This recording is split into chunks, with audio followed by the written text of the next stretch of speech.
അപ്പോ ഇവിടെ അങ്ങ് സുഖമായി കൂടിക്കോളൂ. ഭാഗ്യവാൻ. ഇനി എല്ലാം നിന്റെ കയ്യിലാണ് കൊച്ചേ. ഇവിടത്തെ കാര്യമല്ല, അങ്ങ് കൊട്ടാരത്തിലെ കാര്യമാണ്.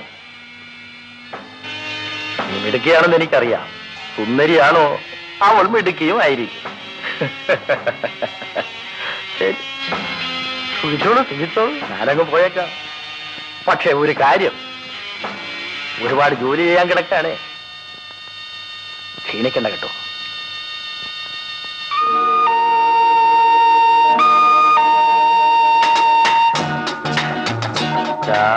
രാജകുമാരി സൗജാ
എല്ലാം ഞാൻ സമ്മതിക്കാം.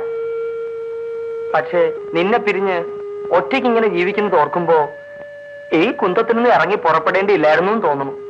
കുറച്ച് ദിവസത്തേക്കല്ലേ, ഈ ദിവസങ്ങൾ വേഗം പോകും. എനിക്കൊരു നിമിഷം പോലും നിന്നെ കാണാതിരിക്കാൻ പറ്റില്ല. എന്റെ പ്രകൃതി അങ്ങനെ ആയിപ്പോയി. ഞാനൊരു പാവമല്ലേ. മണ്ടത്തരങ്ങളൊന്നും കാണിക്കരുത്. നമ്മുടെ പദ്ധതി പൊളിക്കരുത്. സമയം കിട്ടുമ്പോഴൊക്കെ ഞാൻ ഒളിച്ചു പോരാ. അത് പോരാ, നീ ദിവസം വരണം. എനിക്ക് ഒറ്റയ്ക്ക് ജീവിക്കാൻ പറ്റില്ല. നമ്മൾ വളരെ സൂക്ഷിക്കണം, അല്ലെങ്കിൽ അപകടമാണ്. ശരി ശരി, നമുക്ക് ഒന്നുകൂടി ഇറങ്ങാം. വേണ്ട വേണ്ട, ഒരു ഉറക്കം മതി. And go to bed. Behave yourself. Be a good boy.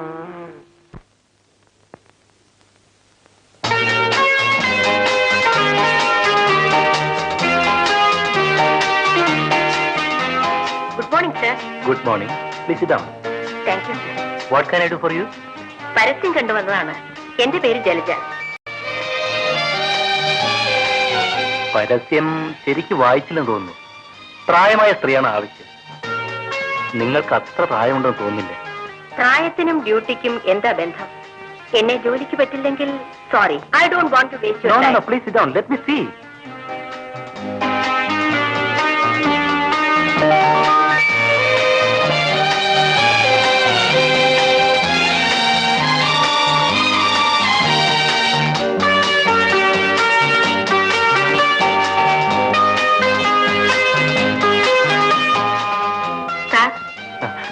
എന്താ ആലോചിക്കുന്നത്? ഒന്നുമില്ല. അല്ല, നിങ്ങൾ പറഞ്ഞത് ശരിയാണ്. ഡ്യൂട്ടിക്കും പ്രായത്തിനും എന്ത് ബന്ധം? ഇക്കാര്യത്തിൽ തീരുമാനം എടുക്കേണ്ടത് 60 വയസ്സ് പ്രായമുള്ള ഒരു സ്ത്രീയാണ്. കേദാർ മഹാറാണിക്കാണ് നഴ്സിന് വേണ്ടത്. ഞാൻ മഹാറാണിയുടെ വ്യക്തിപരമായ കാര്യങ്ങളും സാമ്പത്തിക കാര്യങ്ങളും നോക്കുന്ന ഒരു മാനേജറാണ്. എന്റെ സീനിയർ മിസ്റ്റർ പ്രഭാകരനാണ് മഹാറാണിയുടെ നിയമോപദേശകൻ. നേരത്തെ ജോലി ചെയ്യുന്നത് പ്രായമായൊരു സ്ത്രീയായിരുന്നു. ആ സ്ത്രീ മരിച്ചു. അതിനു പകരം നിയമിക്കാനാണ്. ചെറുപ്പക്കാരിയായി നിങ്ങളെ അവർക്ക് എത്രത്തോളം ഇഷ്ടപ്പെടുമെന്ന് എനിക്ക് പറയാൻ വയ്യ.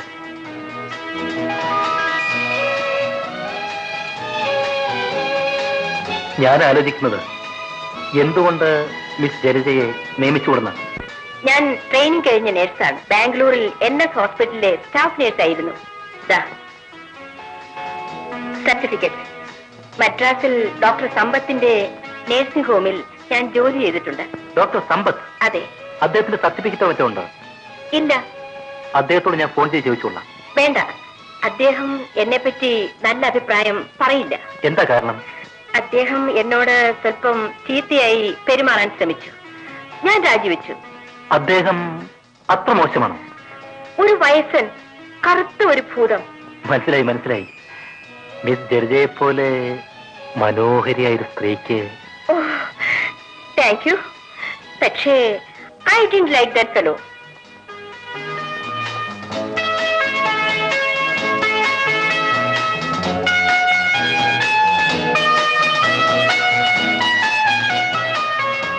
എന്റെ അച്ഛൻ റാണിയുടെ കച്ചേരിക്ക് വയലിൻ വായിച്ചിട്ടുണ്ട്. ഓ, അദ്ദേഹത്തിന്റെ പേര്? കൊട്ടാരം രാമനാഥൻ. അദ്ദേഹം ഇപ്പോഴില്ലേ? മരിച്ചു. 3 വർഷമായി. ഞാൻ പാടും, വയലിൻ വായിക്കും. പക്ഷേ അതുകൊണ്ട് മാത്രം ഒരു സ്ത്രീക്ക് ജീവിക്കാൻ പ്രയാസമായതുകൊണ്ടാണ് നഴ്സായി ട്രെയിനിങ് കഴിച്ച് ജോലിക്ക് പോയത്. എനിക്ക് വയ്യാതായി സാർ. ഇനി സ്വല്പം വിശ്രമമുള്ള ഒരു ജോലി വേണം.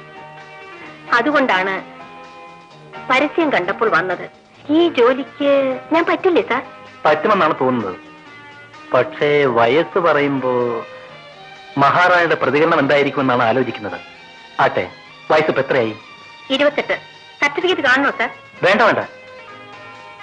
ഞാൻ മഹാറാണിയോട് നിങ്ങൾക്ക് 38 വയസ്സായെന്നാണ് പറയാൻ പോകുന്നത്. വിഷമമുണ്ടോ? ഇല്ല സാർ. ഇന്ന് വൈകുന്നേരം ഞാൻ മഹാറാണി കാണും. കുറെ പേപ്പേഴ്സ് ഒപ്പിടിക്കാനുണ്ട്. അപ്പോൾ നിങ്ങളെക്കുറിച്ച് ഞാൻ സംസാരിക്കാം. Thank you sir. ശമ്പളത്തിന്റെ കാര്യം നിങ്ങൾ ചോദിച്ചില്ലല്ലോ. എല്ലാ ചിലവുകളും കഴിഞ്ഞ് മാസം 300 രൂപ കിട്ടും. അതുപോലെ മതി സാർ. നാളെ വൈകുന്നേരം 5 മണിക്ക് നിങ്ങൾ വന്നാൽ ഞാൻ മഹാറാണിയുടെ തീരുമാനം അറിയിക്കും. ശരി സാർ.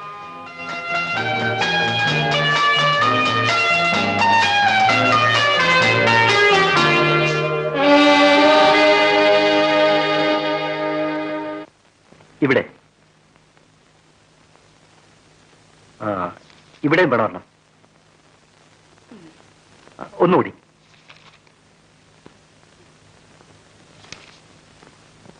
സുന്ദരേശൻ പറഞ്ഞിടത്തൊക്കെ ഞാൻ ഒപ്പിട്ടിട്ടുണ്ട്.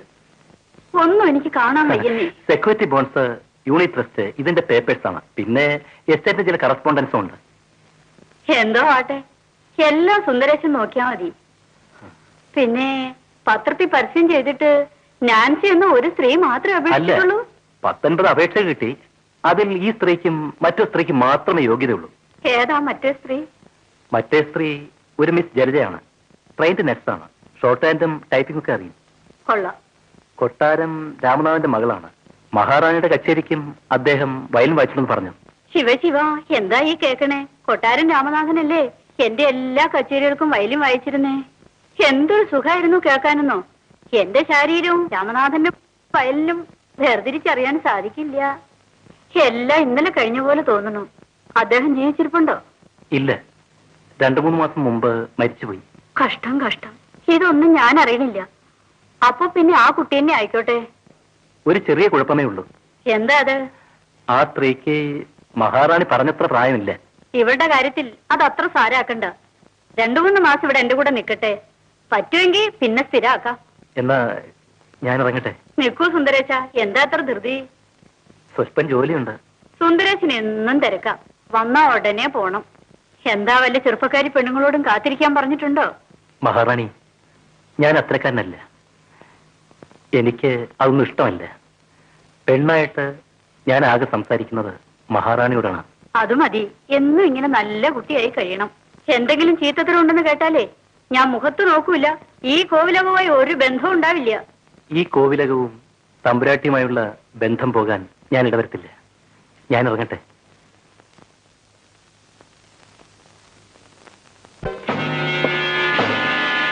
ഞാൻ ഉദ്ദേശിച്ച പ്രായമില്ല നിനക്ക്. സാരമില്ല, നീ എന്റെ കൂടെ ഒരു 3 മാസം നിൽക്കൂ, നോക്കട്ടെ. ഇനി നീ കുട്ടിയെ ചെന്ന് കാണൂ. അവൾക്കും പിടിക്കണ്ടേ? പിള്ളേ, എന്റെ ഡ്രൈവറാണ് പിള്ള. ഇവളാണ് എന്റെ പുതിയ നേഴ്സ് ജലജ. രോഹിണിയുടെ മുറി കാണിച്ചു കൊടുക്കൂ. ശാരദേ, എനിക്ക് കുടിക്കാൻ എന്തെങ്കിലും കൊണ്ടുവരൂ. ശരി.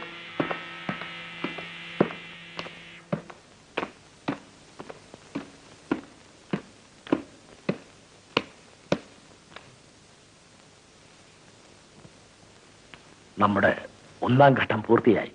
ഇനി വിഷമമില്ല. ജലജാന്നൊരു സ്ത്രീ വരും. നഴ്സാക്കാൻ പറ്റുമോ നോക്കൂ. എനിക്കിഷ്ടായി. ആ കുട്ടി സംഗീതപ്രേമിയാണ്. സംഗീതത്തെക്കുറിച്ച് മാത്രം സംസാരിച്ചാൽ മതി. സിത്താറിന്റെ ശബ്ദം കേൾക്കുന്നില്ലേ? ദാ അവിടെ തന്നെ.